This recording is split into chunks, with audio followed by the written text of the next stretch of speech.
The helicopter blades faded into the storm, leaving Sergeant Elena Carter alone in the jungle.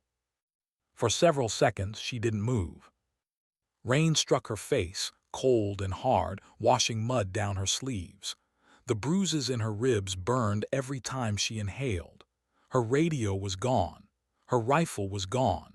Her team had taken everything that connected her to the mission, then handed her to the enemy like a disposable package. But what Brooks never understood was simple. Elena had survived worse. Long before she wore the patch of the United States Army, she had grown up in the mountains of Colorado with a father who believed comfort made people weak. He taught her to navigate forests before she could drive, to stay calm while lost, to think when everyone else panicked. Those lessons had not left her. Now they returned like instinct. She pressed her palm into the wet earth and listened. Footsteps. 6 of them. Spread formation. One moving slower on the left, heavy gear. One stopping often, likely checking the trail. Enemy patrol.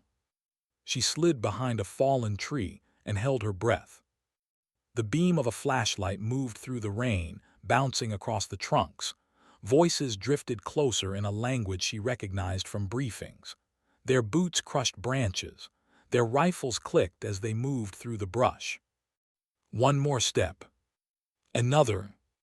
Then the first scout entered the clearing where Brooks had left her. He pointed to the mud. Spoke sharply. They found the place where she had knelt. But not her.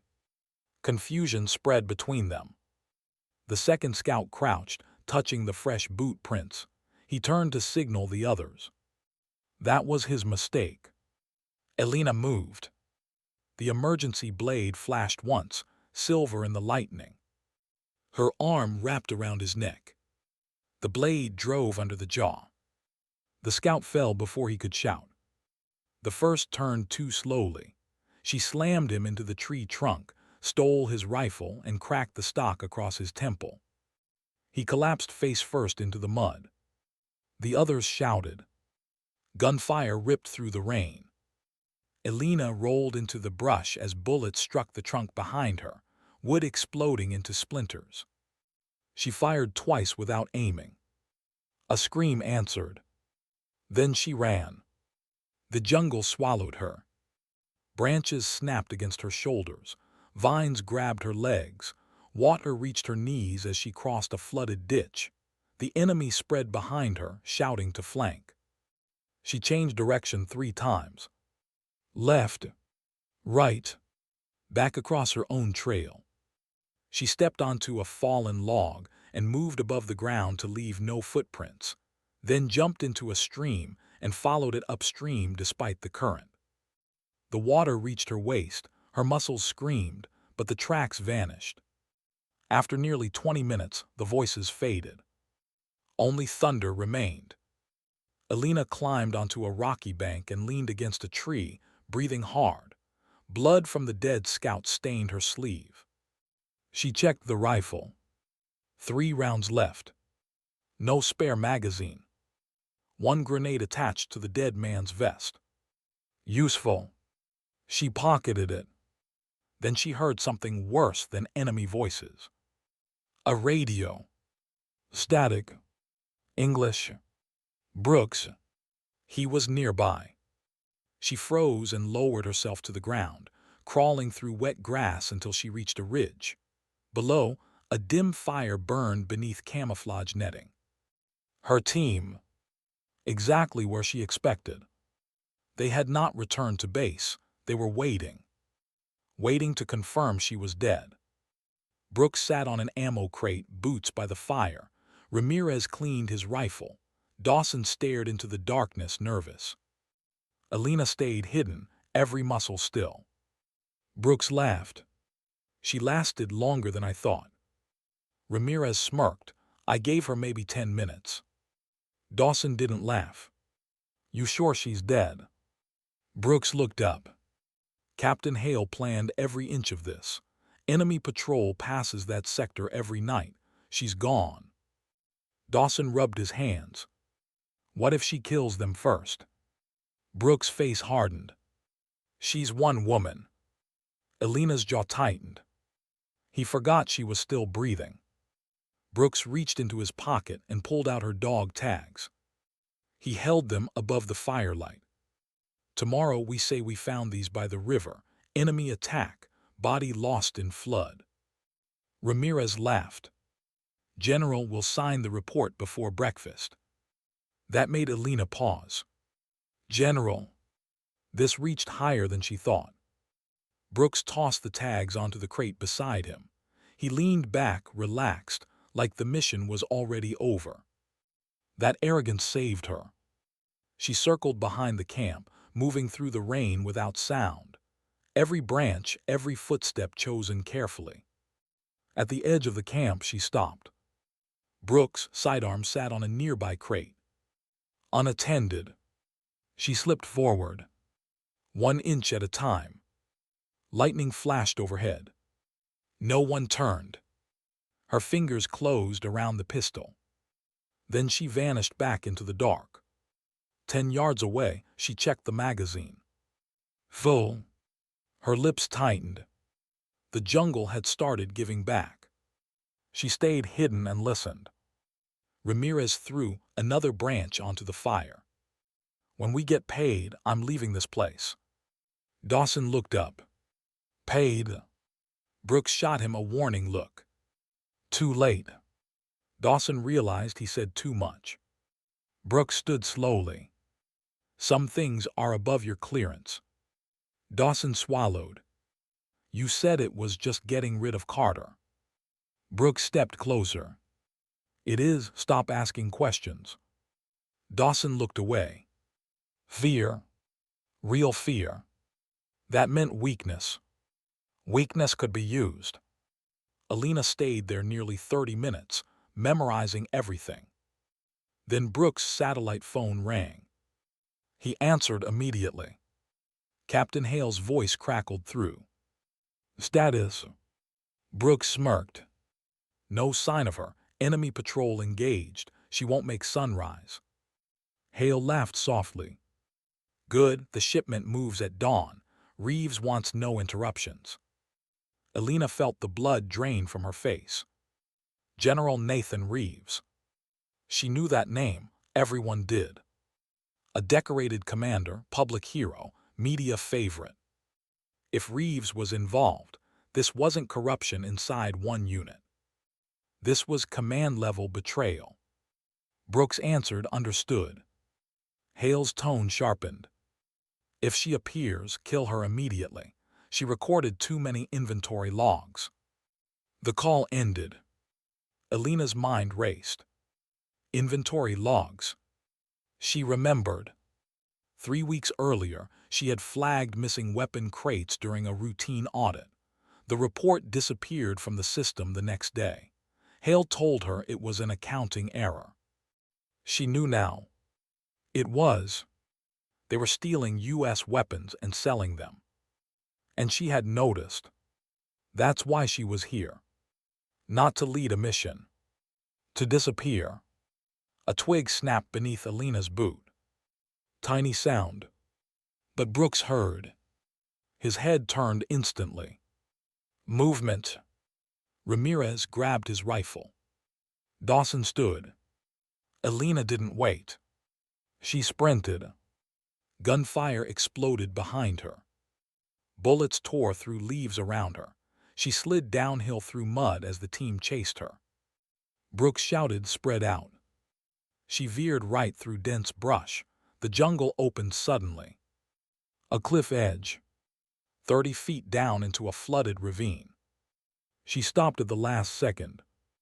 Brooks behind her did not. He burst from the trees, rifle raised, too focused on her to see the drop. His foot hit nothing. His scream vanished into darkness. Then the crash. Ramirez skidded to the edge, eyes wide. Brooks. No answer. Only rushing water below. Dawson looked pale. She did that on purpose. Ramirez stared into the ravine. Then slowly looked around. She was gone. No movement. No sound. Only rain. But she was watching. 20 feet above them, hidden among the roots of a giant tree, Alina lay flat, pistol aimed. She could end Ramirez now. One shot. Dawson too. But she lowered the gun. Not yet. They were more useful alive. Ramirez backed away from the edge. His confidence was gone. She's not running. Dawson whispered, she's hunting us. Alina disappeared deeper into the jungle before they looked up. Hours passed. The storm weakened. Mist rose between the trees. Alina moved toward the river using the stars when the clouds parted. She had memorized the briefing map before Brooks stole it. The enemy camp was near water. And if the shipment was real, that was where proof would be. Near dawn, she reached the ridge. Below her, floodlights illuminated a hidden dock. Boats waited along the riverbank. Wooden crates stamped with U.S. military serial codes were loaded by enemy fighters. She recognized the markings immediately. American weapons. Hundreds. She lay in the wet grass and scanned with the stolen rifle scope. Captain Hale stood beside the crates, talking with armed men. He looked relaxed. Safe. Certain she was dead. Alina steadied the rifle. Crosshairs centered on his chest. One pull. Justice. Her finger touched the trigger. Then rotor blades thundered overhead. A black helicopter descended onto the clearing. She lowered the rifle. The door opened. A tall officer stepped out in full command uniform. General Nathan Reeves. Alina stared in disbelief. He shook Hale's hand like business partners. No tension, no secrecy, they had done this before. A second man exited the helicopter. Not military. Civilian suit. Silver briefcase handcuffed to his wrist. Money. This was a sale. Alina reached into her stolen radio. Recorder on. She zoomed in. Reeves opened one crate and nodded. The civilian opened the briefcase. Stacks of cash. Enough to buy silence for an army. Alina recorded everything. Then a hand grabbed her shoulder. She spun, pistol raised. And froze. Dawson stood behind her. Mud-covered, breathing hard, alone. His rifle hung at his side. He raised one hand. Don't shoot. Alina's finger stayed on the trigger. You have 3 seconds. He swallowed. I followed you. Why? His voice cracked. Because Brooks was wrong. She said nothing. He looked at the camp below. At Hale. At Reeves. Then back at her.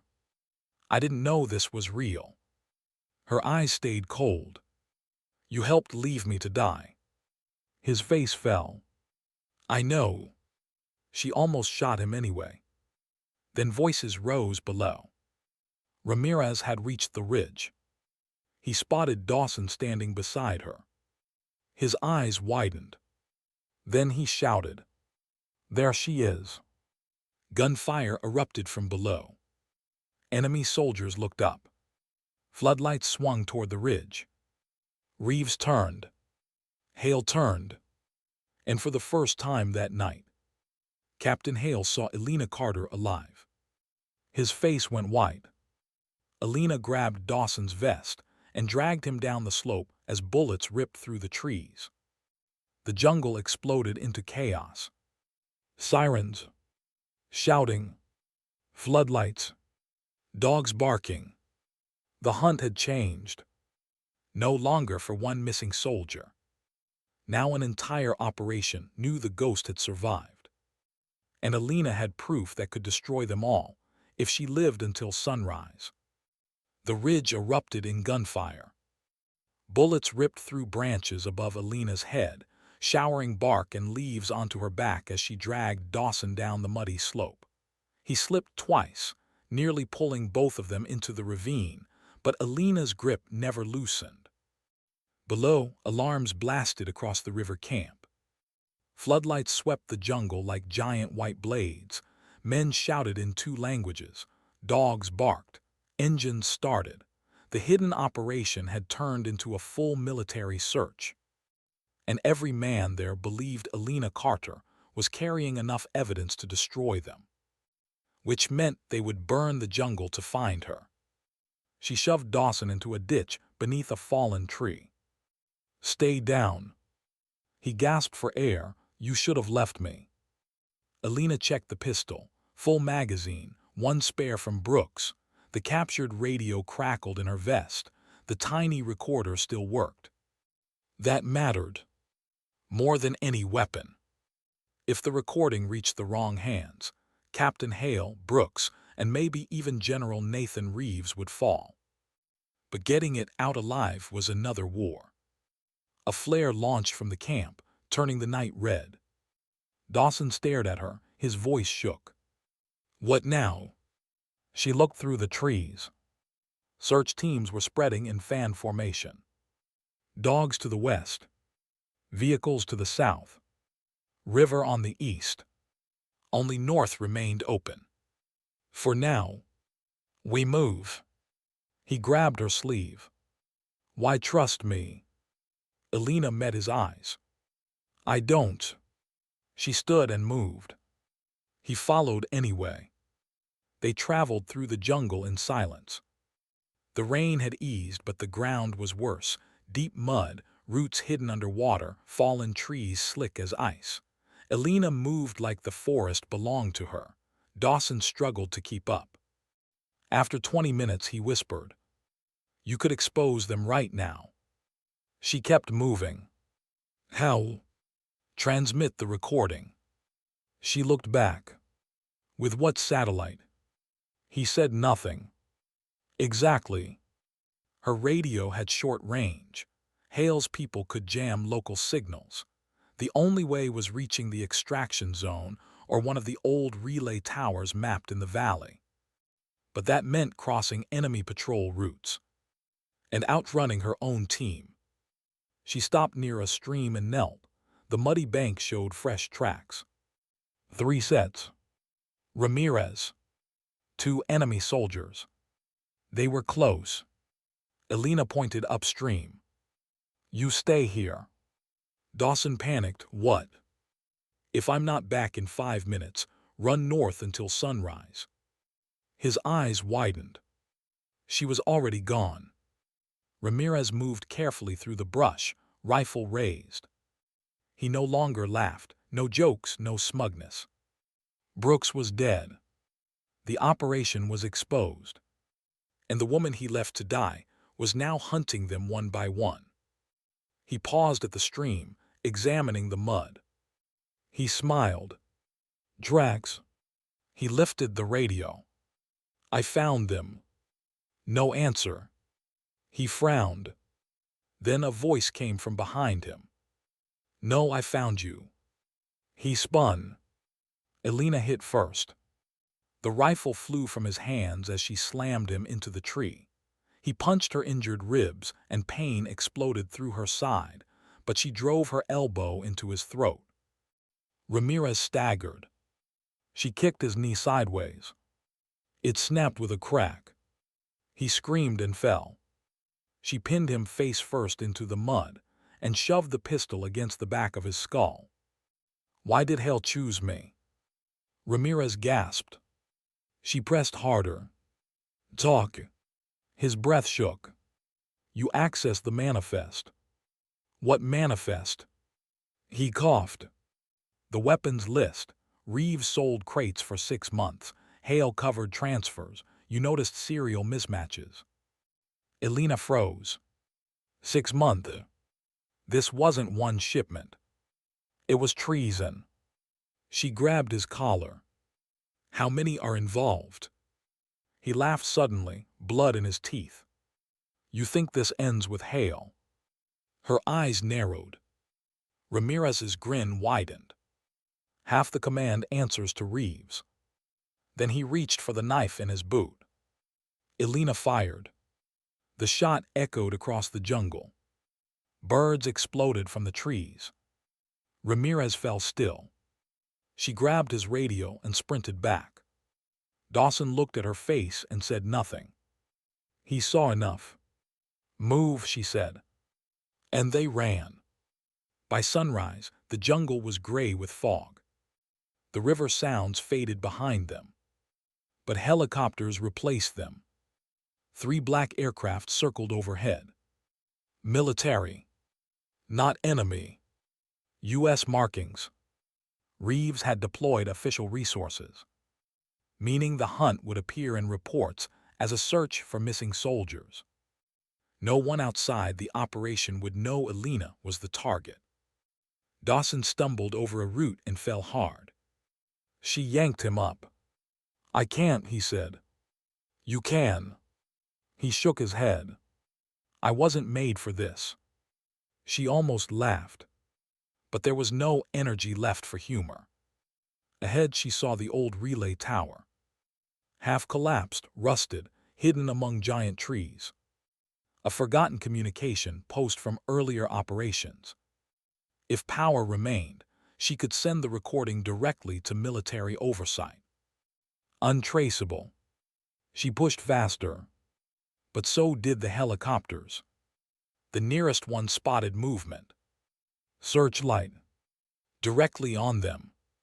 Dawson looked up. "They see us."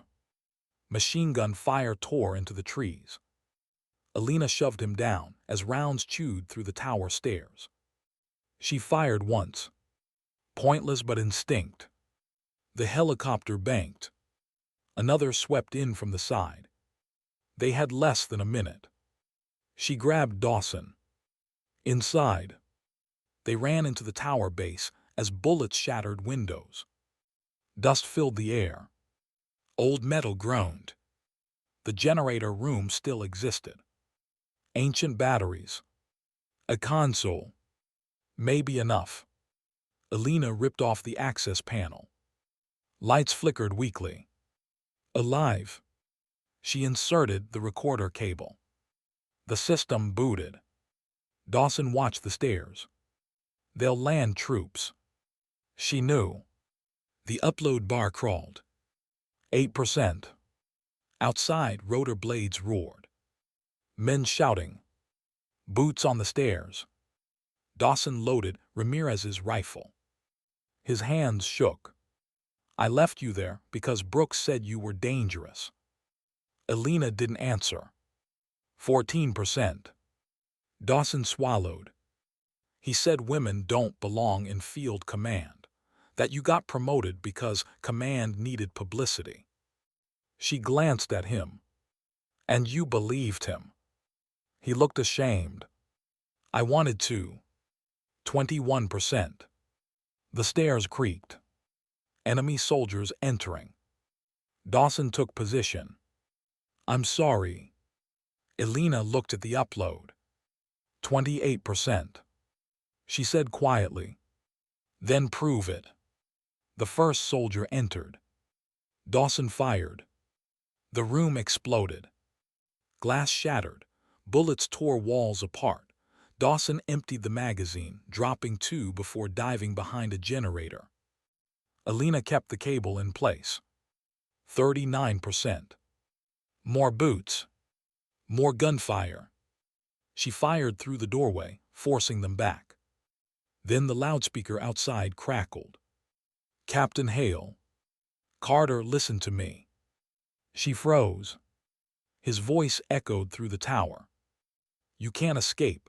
You release that file, they bury it. You know how command works." 47%. She said nothing. He continued. "Come down and I guarantee your life." Dawson laughed bitterly. She almost did too. 54%. Then Hale's voice changed. "Cold. If not, the tower burns." A missile struck the upper level. The entire structure shook violently. Metal screamed overhead. Dust buried the console. The upload paused. Alina hit the side panel. 61%. Dawson screamed. A bullet tore through his arm. He fell beside the stairs, bleeding. "They're coming." She grabbed his vest and dragged him behind the console. He stared at her. "Leave me." She ignored him. 67%. Another explosion. Fire spread above. Smoke poured downward. The stairs filled with shadows. Alina stood. 2 pistols now.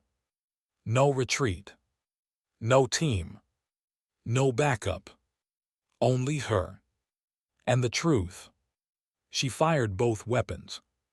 The first soldier fell backward through the stair rail. The second collapsed against the wall. The third reached the top. She slammed the pistol into his face and threw him through the broken window. He vanished screaming. 73%. Dawson looked at the upload. Almost. Then he heard something. He turned pale. Helicopter landing on the roof. They were entering from above too. Trapped. Alina checked ammo. 6 rounds. Dawson had 1 magazine. Fire spread across the ceiling. The upload climbed. 81%. Then a shadow stepped through the smoke. Captain Hale himself. Pistol drawn. Uniform soaked. Face twisted with fury. He looked at Alina and smiled. "You should have stayed dead." He fired. The round struck her shoulder. She fell hard against the console. The cable disconnected. The upload stopped. 83%. Hale walked forward slowly. Dawson raised the rifle. Hale shot him first. Dawson collapsed beside the generator. Still breathing, but barely. Hale kicked the rifle away and crouched near Alina. He grabbed her collar and pulled her upright. Blood ran down her arm. He whispered, "Do you know what happens to heroes who ask questions?" She stared at him. He smiled. "They become examples." He raised the pistol to her forehead. Then the radio on his vest crackled. "General Reeves." "Status." Hale didn't take his eyes off her. "Ending it now." Reeves replied, "The helicopter is compromised. Enemy force approaching river. Finish and move." Hale frowned. Enemy force. Then distant gunfire erupted outside the tower. Not from Hale's men. Different weapons. A lot of them. Hale turned toward the window. Confused. The jungle below exploded into battle. The enemy buyers had attacked the U.S. convoy. The illegal deal had turned into betrayal on both sides. And in that split second, Alina struck. She drove the emergency blade from her boot into Hale's thigh. He screamed and fired wildly. She slammed him into the console. The cable reconnected. 84%. Hale punched her face. She tasted blood. He reached for the gun. She smashed the console monitor into his jaw. He staggered backward. She kicked him into the burning support beam.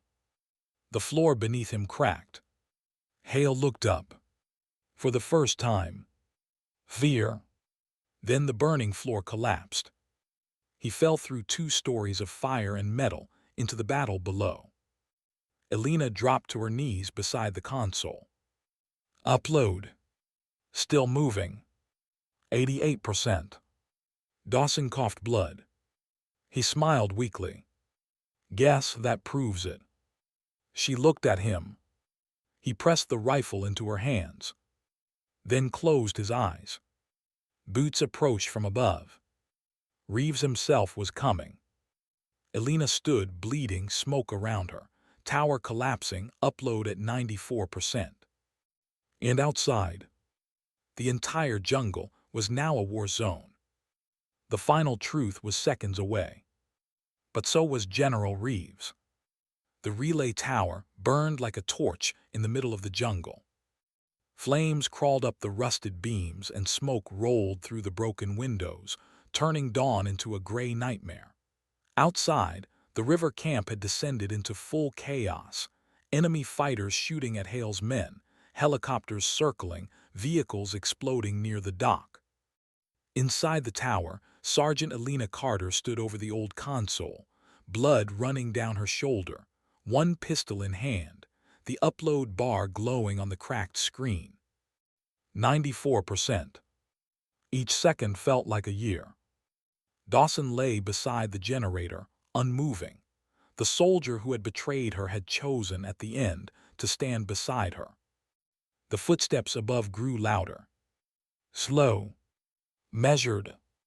Not like soldiers rushing into combat. Like someone who knew they controlled the ending. A figure stepped through the smoke. General Nathan Reeves. General Nathan Reeves entered without helmet or rifle, only a sidearm in one hand. His uniform was untouched by mud, untouched by panic, even with gunfire raging outside. He looked at Alina as if he were inspecting a failed project. Then he smiled. "Sergeant Carter." Alina raised the pistol. He stopped but did not seem concerned. "You've caused quite a lot of trouble." She said nothing. Her finger stayed on the trigger. The upload reached 95%. Reeves' eyes shifted to the console. His smile disappeared. He moved faster than she expected. He fired first. The shot struck the monitor. Glass exploded across Alina's face. The screen flickered but remained alive. 96%. She returned fire. Reeves rolled behind the steel support beam. Her bullet tore through his sleeve, grazing his arm. The general cursed and ducked lower. Alina moved sideways through smoke, staying low. He called out, "You really think command will believe you?" She fired again. The bullet punched through the beam inches from his face. Reeves reloaded calmly. Then his voice changed. Cold. Almost patient. "Do you know how many officers signed those manifests?" Alina paused. He saw it. And continued. "Dozens. Washington sees numbers. No one reads names. Weapons disappear every month. You were not special. You were inconvenient." 97%. She rushed his position. Reeves stepped out, grabbed her wounded shoulder and slammed her into the wall. Pain exploded through her chest. The pistol slipped. He hit her again, harder, driving her against the generator. He was older but strong, years of combat still hidden under the metals. He pressed the gun to her throat. "You should have died quietly." Alina looked at the screen behind him. 98%. She smiled. He frowned. Too late. She drove her forehead into his nose. Bone cracked. He staggered back. She seized the fallen pistol and fired twice. One round struck his side. The second missed. Reeves fell behind the stairs, bleeding but alive. The upload reached 99%. Then the tower shook violently. A rocket slammed into the lower supports. The floor tilted. The console sparked. Upload frozen. 99%. Alina's chest tightened. 1%. 1 second. But the damaged antenna above had snapped. No signal. Reeves laughed through blood. "You lose." He stood clutching his side and aimed at her again. Then the wall exploded. A blast tore open the west side of the tower, throwing both of them to the floor. Enemy fighters had hit the structure directly. The entire tower began collapsing. Metal screamed. The stairs tore loose. The generator rolled across the room. Elena grabbed the recorder from the console, just as the screen died. No upload. No proof transmitted. Only the physical recorder remained. And every side wanted it. She looked up. Reeves was gone. Escaped through the blown wall. She crawled toward the opening. Outside, the river below burned. Crates floated in the water. Soldiers fired across the docks. One helicopter crashed into the trees, flames spreading into the jungle. Captain Hale's body lay near a shattered truck. Dead. The tower groaned again. It was falling. Elena jumped. She hit the slope below and rolled through mud and branches, landing hard against a tree root. Her shoulder nearly gave out. She forced herself up. Move. Survive. Expose them. Everything else came later. She started north. The jungle had changed. Fire spread across the lower valley, smoke filling the trees. Gunfire echoed behind her, but not close. Reeves had survived, and he knew she still had the recorder. That made her the most hunted person in the sector. She moved uphill until her legs nearly collapsed.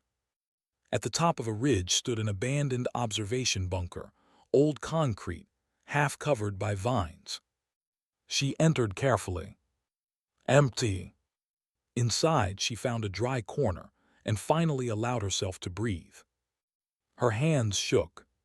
Not from fear. From exhaustion. She removed the recorder. Small. Mud-covered. Still blinking. Still intact. She almost laughed. A device smaller than her hand could destroy generals. She leaned against the wall. Then heard movement outside. Footsteps. One person. Heavy. Limping. She aimed instantly. The door opened. Brooks. Alive. His uniform torn, blood on his forehead, one arm hanging uselessly. He had survived the ravine. He froze when he saw her.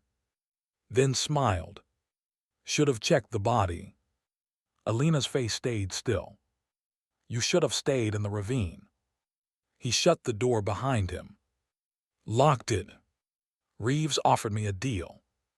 She said nothing. He stepped closer. You die, I become captain. He raised his rifle. But his hand shook. Fear. She saw it. She stood. No cover. No backup. Only them. Brooks laughed nervously. You're bleeding. You can't even lift your arm. She moved one step closer. He tightened his grip. Another step. He shouted. Stop. She kept walking. Because she knew something. Men like Brooks needed control. Without it, they broke. He fired. She dropped before the trigger fully pulled. The shot struck concrete. She slid across the floor, swept his legs, and the rifle flew. He punched her wounded shoulder. White pain exploded through her vision. But she drove her elbow into his throat. He gagged. She grabbed his wrist and twisted until the bone cracked. He screamed. She slammed his face into the bunker wall. Once. Twice. Blood splattered concrete. He collapsed. Crying now. Actually crying. She grabbed him by the collar. Why me? He gasped. You were never supposed to make lieutenant. She stared. He laughed weakly through blood. Your father. Elena froze. Her father. Brooks smiled. Revenge in his eyes. Colonel David Carter testified against Reeves 12 years ago. Her pulse stopped. She hadn't heard that name spoken in years. Her father. The man killed in a classified helicopter crash. Brooks whispered. Crash wasn't an accident. The words hit harder than bullets. Elena's grip tightened. Brooks smiled through broken teeth. Reeves buried him, same way he tried to bury you. Something inside her went cold. She let him fall. Brooks crawled backward, terrified now. She looked at him, not angry. Worse. Silent. He saw it and begged. Listen, Carter. She fired once. The bunker echoed. Then silence. Brooks fell still. Alina stood over him, chest rising slowly. Her father had not died in service. He had been murdered. And the same man was hunting her now. This was no longer about survival. It was personal. By afternoon, she reached the old extraction road. A narrow dirt trail once used by supply trucks. If she followed it west, she could reach an Allied airstrip. But Reeves would know that. She moved anyway. The jungle grew quieter. Too quiet. No birds. No insects. Ambush. She stepped off the trail. 2 seconds later, gunfire shredded the road ahead. Snipers. 3 positions. She dove behind a log.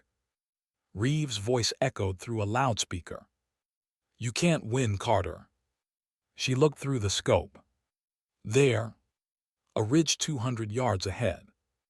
Reeves standing with a military escort. Using U.S. soldiers. His own command. He continued. You're carrying a lie, a corrupted file. You think anyone outranks me here. Alina looked at the recorder. He was right about one thing. A recording could be denied. Edited.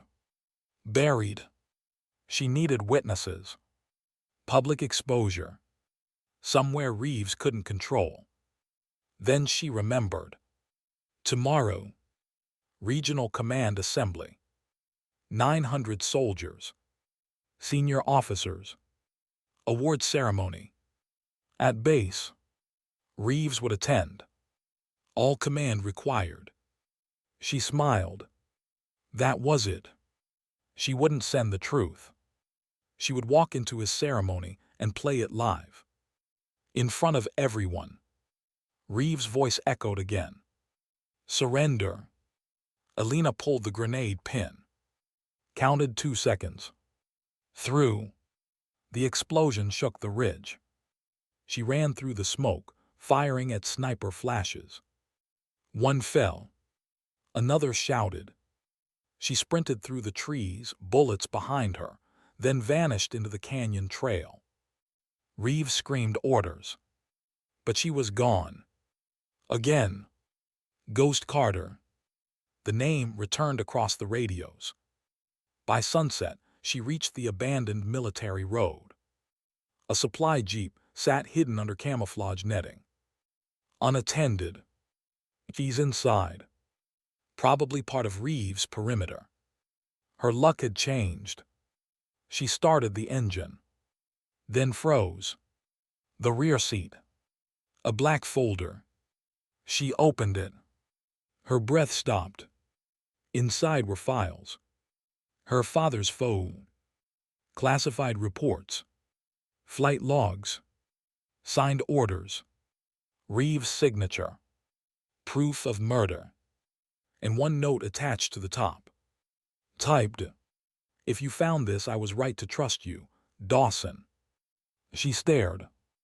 Dawson had known. He had taken the file before dying. And hidden it for her. The soldier she thought weakest had saved everything. She started the jeep. Headlights off. Driving toward base. Toward the ceremony. Toward Reeves. But as she reached the mountain road, a black helicopter appeared overhead. Spotlight directly on her. Reeves had caught up. Machine gun fire ripped across the road. The jeep spun into the ditch.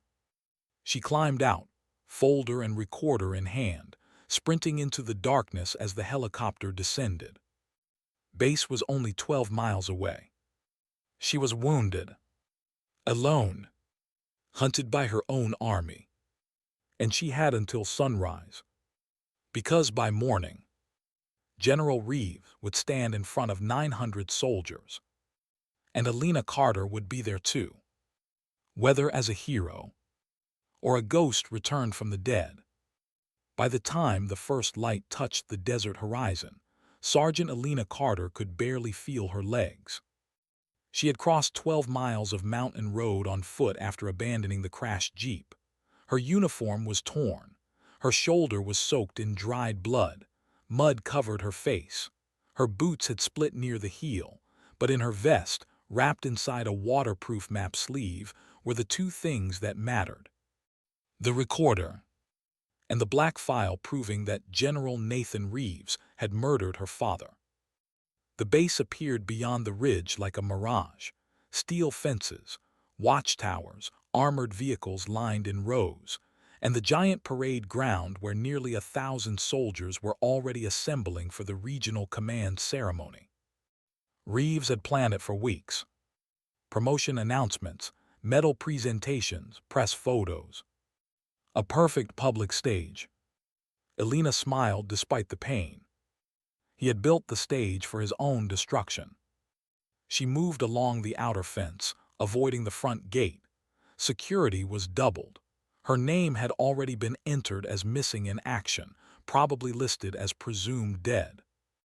That made sneaking in easier. No one watches for ghosts. She climbed the maintenance wall near the fuel depot, dropped behind a generator building, and moved between parked transport trucks until she reached the barracks side. Soldiers passed only feet away. No one recognized her, because no one expected a dead woman to walk through base at sunrise. At the center of the parade ground, rows of soldiers stood in formation. Officers gathered under a white canopy. Cameras from military media crews were already set up. And at the podium stood Reeves. Perfect uniform, pressed cap, medals polished, his bandaged side hidden beneath his jacket. From a distance, he looked untouchable.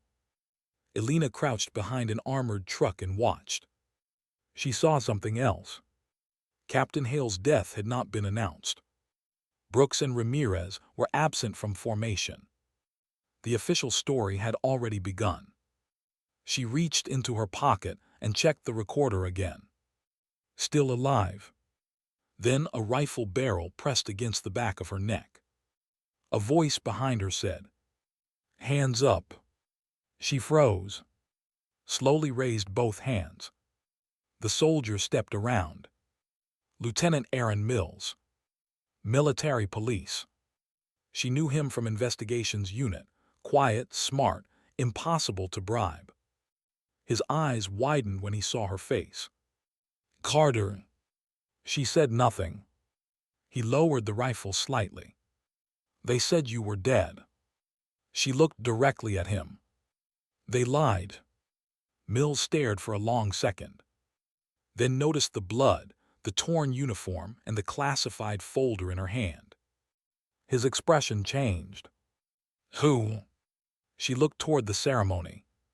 "Your general." Mills followed her eyes to Reeves. Then back. He hesitated only once, then lowered his weapon completely. "Come with me." The command bunker beneath the parade ground was nearly empty. Mills locked the steel door behind them and turned to face her. He poured water into a metal cup and handed it over. Alina drank like she hadn't in days. Because she hadn't. Mills leaned against the desk. "If this is a joke, it's career suicide." She placed the recorder on the table. Pressed play. Captain Hale's voice filled the room. "Leave Sergeant Carter behind. Then Brooks. If she returns alive, shoot her. Then Reeves. Finish and move." Silence. Mills' face lost color. Alina opened the black folder. Her father's file. Signed orders.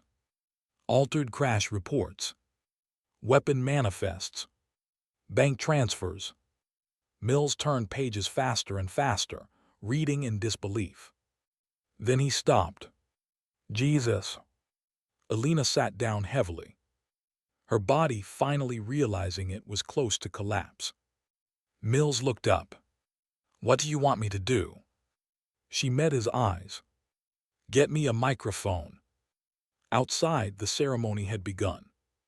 The announcer introduced General Reeves as one of the most decorated leaders in the region. Applause rolled across the field.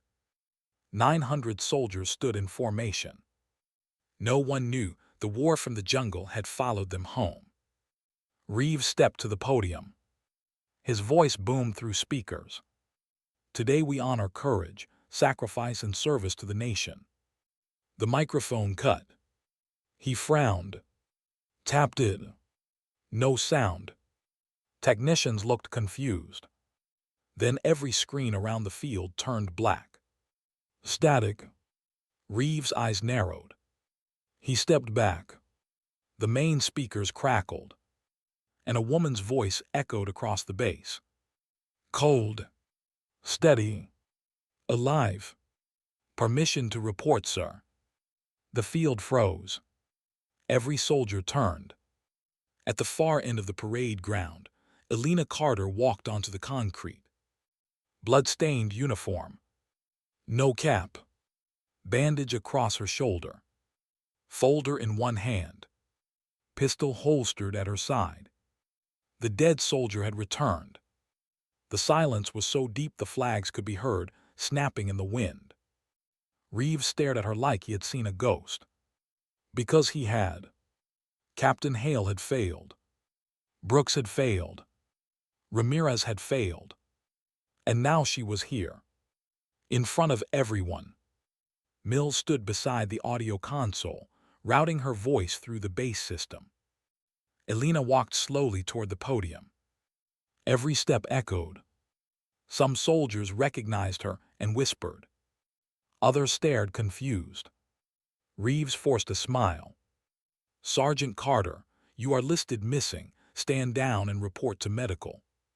She stopped halfway across the field. Her voice came through all speakers. "I was listed dead before sunrise." Murmurs spread. Reeves' smile faded. Alina held up the recorder. "Captain Hale ordered my execution during a covert weapons transfer." Gasps rippled through the formation. Reeves shouted, "That is classified." She pressed play. Hale's voice exploded from every speaker. "Leave Sergeant Carter behind. She has become a problem." The entire field froze. Then Brooks. "If she appears, kill her." Rows of soldiers turned toward Reeves. Officers exchanged stunned looks. The military press cameras kept rolling. Reeves stepped away from the podium. Security officers looked at each other, uncertain. Alina kept walking. Then she held up the black file. "And 12 years ago, this man murdered Colonel David Carter to cover the first investigation." The crowd erupted. Reeves' face changed. No more calm. No more public hero. Only panic. He shouted at security. "Arrest her, she's compromised." No one moved. Because too many had heard the recording. Too many were watching. And Lieutenant Mills stepped onto the stage. He saluted Alina, then turned to Reeves, and drew his weapon. The bass went silent again. Mills' voice was clear. "General Nathan Reeves, by authority of Military Investigative Command, you are relieved pending detention." The word struck harder than gunfire. Reeves' eyes widened, then hardened. He reached for his sidearm. Big mistake. Alina moved before he cleared leather. She sprinted, jumped the platform stairs, and tackled him into the podium. The microphone fell. The two crashed across the stage. Reeves punched her wounded shoulder. Pain nearly blinded her. He reached for the pistol. She grabbed his wrist. The entire base watched. 900 soldiers. No one breathing. Reeves drove his knee into her ribs and threw her aside. He drew the gun, but Alina kicked his wrist. The shot went into the air. Mills fired once. Missed. Reeves ran off the stage toward the command vehicles. Alina chased him. Across the parade ground, soldiers parted instinctively. He jumped into a black SUV. Engine started. She grabbed the rear handle as it accelerated. The vehicle dragged her across concrete. She pulled herself up, smashed the rear window with her elbow, and climbed inside. The SUV swerved violently. Reeves grabbed her by the throat. The driver shouted. Alina drove her knife into the driver's shoulder. The vehicle spun, crashed through the barrier, rolled once, twice. Glass exploded everywhere. The SUV landed upside down near the flagpole. Smoke poured from the engine. Alina crawled out through shattered glass. Blood down her face. Reeves emerged from the opposite side, limping, pistol still in hand. He aimed at her, hands steady despite everything. He smiled through blood. "Your father begged." The words stopped the world. Alina walked toward him. He fired. The gun clicked. Empty. He looked down. Too late. She had removed the magazine during the struggle inside the SUV. His face went pale. She reached him, took the pistol, dropped it, then grabbed his uniform and forced him to his knees in front of the assembled soldiers. The cameras, the command, the entire base. Her voice was low. Only he heard it. "You should have buried me deeper." Military police surrounded them. Reeves struggled once. Mills pressed the rifle against his neck. Handcuffs snapped shut. General Nathan Reeves, hero of the command, was dragged away in silence. No one saluted him. No one spoke. Only the wind.